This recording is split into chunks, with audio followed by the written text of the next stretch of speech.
ক্রীড়া জগতে বড় আসর মানে যেন জঙ্গি হামলার হুমকি। কদিন আগে ইউরোপিয়ান ফুটবলের বড় আসর চ্যাম্পিয়ন্স লিগের সেমিফাইনালে দেওয়া হয়েছিল এমন হামলার হুমকি, যদিও সেটা নিয়ে কোনো অপ্রীতিকর ঘটনা ঘটেনি।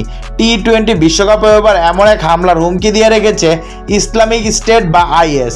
বৃহত্তর এই সংগঠনের অন্তর্ভুক্ত আইএসকে এক ছবির মাধ্যমে এই হুমকি প্রদান করেছে।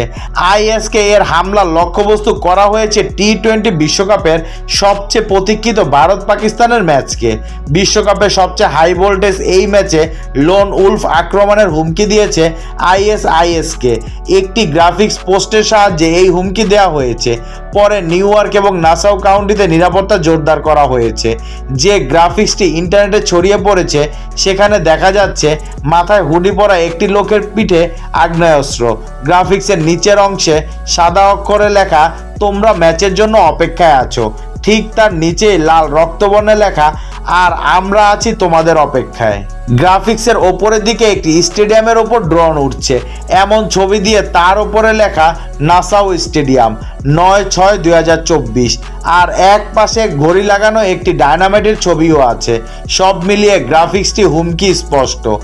নাসাউ কাউন্টির পুলিশ কমিশনার হুমকির বিষয়টি নিশ্চিত করেছে। একই সঙ্গে বাড়তি নিরাপত্তা জোরদার করার কথাও গণমাধ্যমে উল্লেখ করেছে। একটি ভিডিওয়ে যা বিশ্বব্যাপী ছড়িয়ে পড়ে সন্ত্রাসী গোষ্ঠী সেই লোন উলফ হামলার কথা জানিয়েছে। যখন একটি ম্যাচ চলাকালীন সময় বিশাল ভিড় থাকে তখন সবকিছুই বিশ্বাসযোগ্য মনে হয়।